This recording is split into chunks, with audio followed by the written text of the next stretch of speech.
भारत के एटीट्यूड में बड़ा फ़र्क है।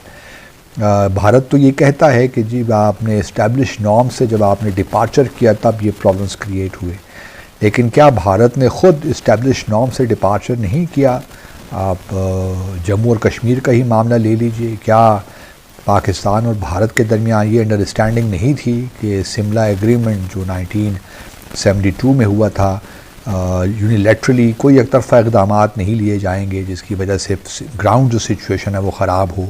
क्या भारत ने 1984-85 में सियाचिन पे हमला नहीं किया और वहाँ पे काबिज़ नहीं हुआ? क्या भारत ने भी 5 अगस्त 2019 को मकबूजा जम्मू और कश्मीर पे यूनिलैटरल स्टेप्स लेकर उसको अनेक्स नहीं किया?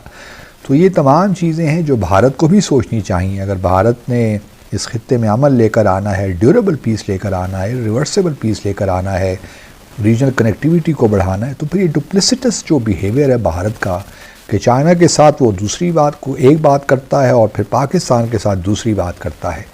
तो जो पाकिस्तान और भारत चीन के साथ इक्विलिब्रियम मेंटेन करना चाहता है, बैलेंस अचीव करना चाहता है, तो जब पाकिस्तान वही बात करता है तो वो नाराज़ हो जाता है कि ये पाकिस्तान किस खेत की मूली है, पाकिस्तान तो अपने प्रॉब्लम्स को देखे, पाकिस्तान की इकॉनमी का बुरा हाल है, पाकिस्तान पॉलिटिकल इंस्टेबिलिटी का शिकार है, तो पाकिस्तान के साथ हमने क्या बात करनी है? फिर वही दहशतगर्दी का मात्रा भी सामने आ जाता है। लेकिन जब यही भारत चीन के साथ बात करता है तो फिर ज़रा थोड़ा सा उसका लहजा चेंज हो जाता है। उनको पता है कि चीन एक बहुत बड़ी ताकत है और भारत अभी उसका मुकाबला नहीं कर सकता। गो के भारत का ये मानना है कि अगले 2075 तक 2075 तक दोनों ही भारत भी तकरीबन 50 बिलियन ट्रिलियन डॉलर की इकॉनमी होगी और चाइना भी। तो ये भारत का एक ख्वाब है। हम मुमकिन है कि ठीक भी हो, लेकिन शायद उस वक्त ना जयशंकर इस दुनिया में हो ना मैं हूँ, हमें नहीं मालूम कि क्या होगा। जी दोस्तों, रईसीना डायलॉग हर साल दिल्ली में होता है। इस साल भी हुआ और पिछले जुमे को ख़त्म हुआ और आखिरी सेशन में डॉक्टर जयशंकर ने उसमें शमूलियत इख्तियार की और वहाँ जो बातचीत उन्होंने की, उन्होंने ख़ास तौर पे चाइना का ज़िक्र किया और उन्होंने यही कहा कि चाइना जो है नो डाउट इस वक्त वो इकनॉमिकली भारत से आगे है, लेकिन साथ साथ ये भी है कि जो इस लाइन ऑफ एक्चुअल कंट्रोल पे जो इश्यूज़ हुए थे उसकी बुनियादी वजह चीन ही था। उनका कहना ये था कि जी 30 साल से जो एक हमारी अंडरस्टैंडिंग चल रही थी कि जो इस्टेब्लिश्ड बिहेवियर है या इस्टेब्लिश्ड जो मैकेनिज़म्स हैं बॉर्डर में, हम उससे डिपार्ट नहीं करेंगे तो कोई प्रॉब्लम नहीं हुआ। 30 साल तक जब उनको उनके साथ एडहेयर करते रहे तो कोई बॉर्डर इशू नहीं था। लेकिन जब 2017 में पहली मर्तबा डोकलाम रीजन में चीन ने जो इस्टेब्लिश नॉर्म्स थे उनसे डिपार्चर किया तो फिर बॉर्डर क्रैशेस हुए और फिर मई जून 2020 में भी यही कुछ हुआ। तो उनका कहना यही था कि चीन को अपना इंट्रोस्पेक्ट करना चाहिए और ये नहीं हो सकता कि दुनिया, क्योंकि चीन का ये ख्याल है कि जो बाकी फैक्टर्स हैं दुनिया में जो कुछ हो रहा है उससे मावरा होकर चीन और भारत आपस में बात करें। नमस्कार दोस्तों, इस YouTube चैनल में आपका हार्दिक स्वागत है। दोस्तों, पाकिस्तान के एक पूर्व राजदूत हैं जिनका नाम है अब्दुल बासित। ये लंबे समय तक भारत में यानी कि नई दिल्ली में पाकिस्तान के राजदूत रहे हैं। ये जो बंदा है, ये जो पाकिस्तान का राजदूत है, इसकी इतनी ज़बरदस्त प्रॉब्लम है, इसकी दिमागी हालत इतनी ठीक नहीं है। वो दिमागी हालत का अंदाज़ा आपको इस बात से लगाया जा सकता है कि जब भी कोई महत्वपूर्ण घटनाक्रम घटता है तो सिर्फ ये एक ही चश्मे से देखता है और ये दूसरे चश्मे का लेंस का भी इस्तेमाल ही नहीं करता। भारत के प्रति इसका नज़रिया सिर्फ एक ही है कि भारत का नुकसान कैसे हो, भारत का कहाँ हानि हो रही हो और भारत के किस तरह से चीज़ों को देख रहा है, भारत कैसे कर रहा है, भारत में ऐसा हो रहा है, भारत में अल्पसंख्यकों के साथ अत्याचार हो रहा है। सिर्फ एक नज़रिया, केवल इसका एकमात्र उद्देश्य ये रहता है, अपने जो भी ये वीडियो बनाता है अब्दुल बासित जो पूर्व राजदूत है, इसका सिर्फ एकमात्र नजर रहता है कि किसी भी तरह से भारत का नुकसान कैसे हो। अब ये है दोस्तों कि इसके वो है ना कि खुदा जो चाहे वो बुरा क्या होता है, वही होता है जो मंजूर खुदा होता है। तो इसके चाहने से तो कुछ होता नहीं है, भारत का कोई नुकसान तो होता नहीं है। तो ये दरअसल मौके तलाशता रहता है, कहीं ना कोई ऐसी बारीक सी बिल्कुल सुई की नोक के जितनी भी कोई गड़बड़ी इसको कहीं नजर आ जाए, फिर उसकी मनमानी व्याख्या अपने हिसाब से ये राजदूत महोदय करते हैं और उसे उसका विश्लेषण ये अपने ही हिसाब से करते हैं। आपको एक मजेदार बात बताता हूं कि ये जो विश्लेषण करते हैं, इन्हीं का खंडन इन्हीं के एक पत्रकार हैं फेमस, वो भी भारतीयों के भारत के मुद्दे पर बात करते हैं, वो वीडियो बनाते हैं और वो इनके जो उठाए मुद्दे हैं, हालांकि दोनों के मुद्दे कई बार समान नहीं होते, लेकिन उसके बावजूद इनके जो उठाए मुद्दे हैं उसकी वो जो है उसका पोस्टमार्टम वो दूसरे जो पत्रकार हैं वहाँ का, वो फेमस हैं वहाँ पर कमर चीमा, वो पाकिस्तान के जर्नलिस्ट हैं और वो ही कर देते हैं। वो पाकिस्तान की तस्वीर ऐसी खींचते हैं, वो बताते हैं कि भारत क्या कर रहा है और पाकिस्तान किस दिशा दशा में जा रहा है। एक मजेदार बात और है, ये कभी पाकिस्तान का जिक्र जो करते हैं, पाकिस्तान के जो जिस हालात से पाकिस्तान गुजर रहा है, आप जानते हैं, चाहे वो लॉ एंड ऑर्डर का मामला हो, चाहे फाइनेंशियल क्राइसिस का मामला हो, चाहे आतंकवादी घटनाओं का मामला हो, ये इस तरह के, और चाहे पड़ोसी देशों से लगातार पाकिस्तान के जो संबंध बिगड़ रहे हैं, अफगानिस्तान से बिगड़े पड़े हैं, आपको पता ही है, ईरान ने हमला कर दिया था पाकिस्तान पर आतंकियों को शह देने पर, भारत से संबंध बिगड़े पड़े हैं, चीन से भी बहुत अच्छे रिश्ते नहीं है। चीन अब इसको दरअसल बोझ समझने लग गया है कि क्या बीमारी पाल ली, कहाँ ये मुसीबत मोल ले ली। हालांकि चीन इसको दाना पानी इसलिए डाल रहा है क्योंकि भारत से दुश्मनी उसको अपनी कायम रखनी है, तो इसलिए ज़बरदस्ती उसने एक ऐसे को दाना पानी डाल रखा है जिसका उस दाना पानी का कोई मतलब नहीं है, उसका कोई उस चीन को हासिल नहीं होना है। हालांकि चीन बहुत शातिर कंट्री, मैं बता दूं आपको, वो किसी पर भी 1 रुपया कभी भी नहीं खर्च करता।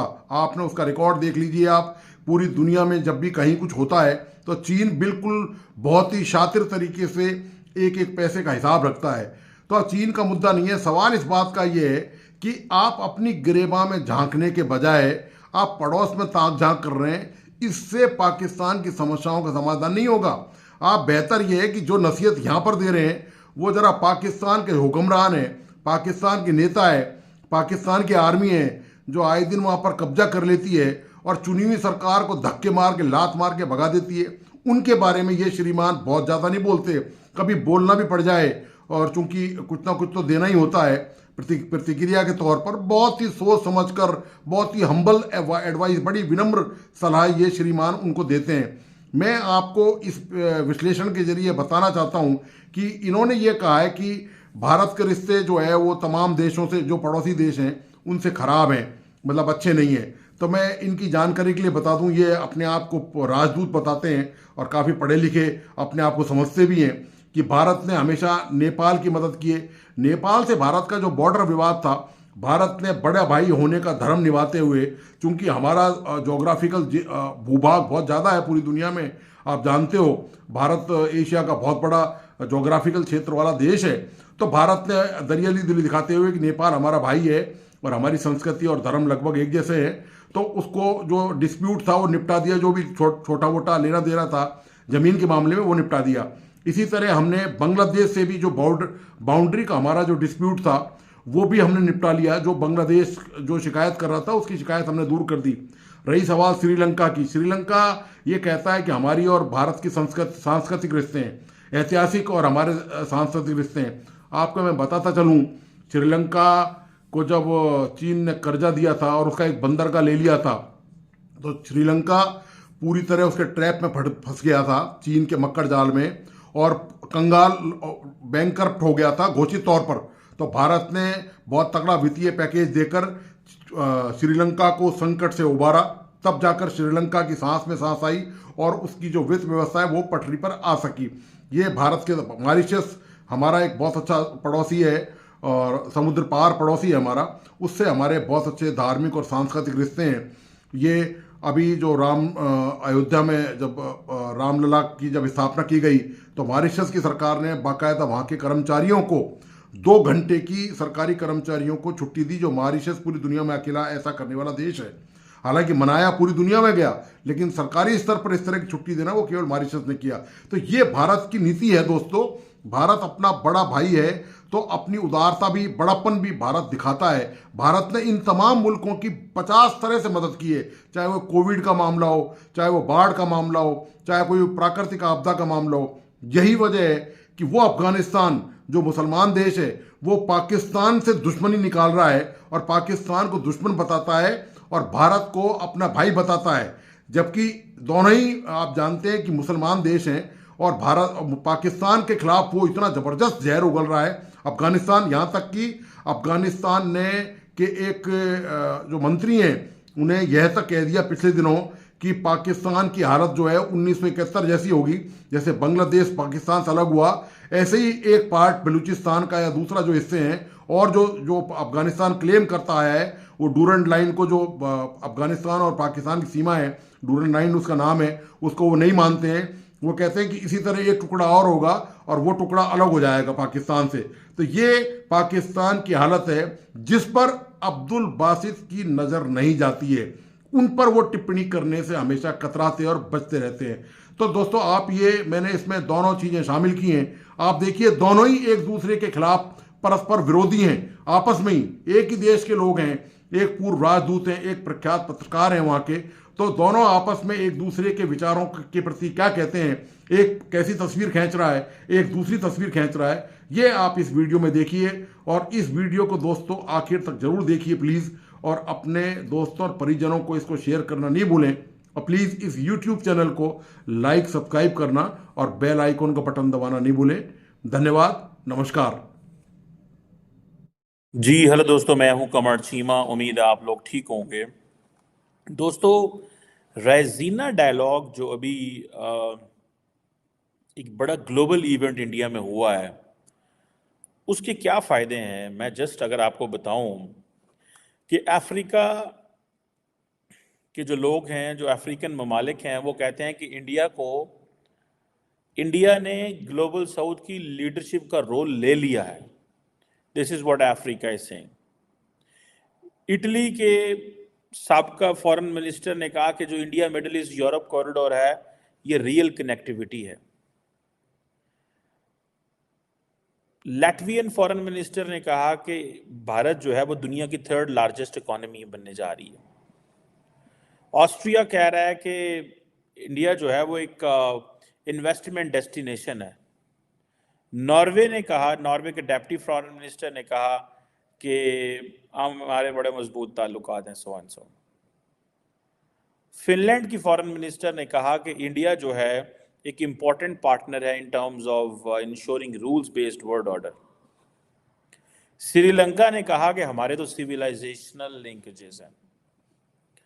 जो चीज़ पाकिस्तानियों को नहीं समझ आई कभी, that how beautifully India with this one event, अपने सिर्फ एक इवेंट के जरिए उन्होंने पूरी दुनिया की जो लीडरशिप है उससे वो अल्फाज निकलवा लिए, या उन्होंने वो अल्फाज कहे जो नॉर्मली एक मुश्किल काम होता है। सो फॉर एग्जाम्पल, मैं देख रहा था कि जो तंजानिया है, तंजानिया के फॉरेन मिनिस्टर जो है वो क्या कह रहे हैं।